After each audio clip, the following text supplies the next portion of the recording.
আদালতের মাধ্যমে পেঁয়াজ আমদানিতে কয়েকজন আমদানিকারককে আইপি দেওয়া হয়েছে।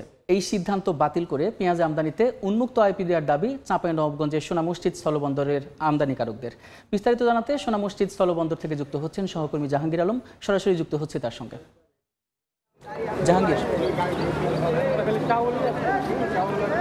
4.5 মাস পর চলতি অর্থবছরের গত 14 আগস্ট এই অর্থবছরের প্রথমবারের মতো সোনা মসজিদ স্থলবন্দর দিয়ে পেঁয়াজ আমদানি শুরু হয় এবং গত এই কয়েক মাসের মধ্যেই এখানে প্রায় 5,252 মেট্রিক টন পেঁয়াজ আমদানি হয়েছে। তবে সাম্প্রতিক সময়ে গত কয়েকদিন ধরেই আসলে এখানে পেঁয়াজ আমদানি বন্ধ রয়েছে এবং আমদানিকারকরা বলছেন যে সম্প্রতি আদালতে রিট করার মাধ্যমে কয়েকজন আমদানিকারককে শুধুমাত্র 4 থেকে 5 জন তাদেরকে পেঁয়াজ আমদানির যে আইপি সেটি দেওয়া হয়েছে এবং সাধারণ যে অন্যান্য ব্যবসায়ীরা রয়েছেন, আমদানিকারকরা রয়েছেন, তারা বলছেন যে এই সিদ্ধান্তের ফলে আসলে সাধারণ ব্যবসায়ীরা ক্ষতিগ্রস্ত হবেন এবং এটা উন্মুক্ত থাকবে না। তাদের দাবি এই মুহূর্তে আসলে আইপি একেবারে উন্মুক্ত করে দেওয়া হোক, যাতে সকল ধরনের ব্যবসায়ীরা পেঁয়াজ আমদানি করতে পারে।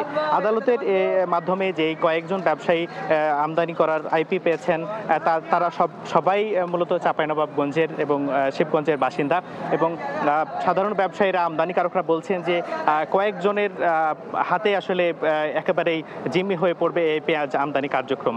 যেহেতু পেঁয়াজের দাম ঊর্ধ্বগতি, সেই বিবেচনায় তারা দাবি জানিয়েছেন যে পেঁয়াজের যে আমদানির যে আইপি সেটি উন্মুক্ত করে দেওয়া হোক এবং সাধারণ ব্যবসায়ী তারা যাতে আনতে পারেন। গত 2 মাসে প্রায় এখান দিয়ে সোনা মসজিদ স্থলবন্দর দিয়ে 178 জন আমদানিকারক তারা এই পেঁয়াজগুলো আমদানি করেছেন। তো এই ছিল চাঁপাইনবাবগঞ্জের সোনা মসজিদ স্থলবন্দর থেকে আইপির সংক্রান্ত বিষয়ে সর্বশেষ। চাঁপাইনবাবগঞ্জের সোনা মসজিদ স্থলবন্দর থেকে যুক্ত ছিলেন সহকর্মী জাহাঙ্গীর আলম।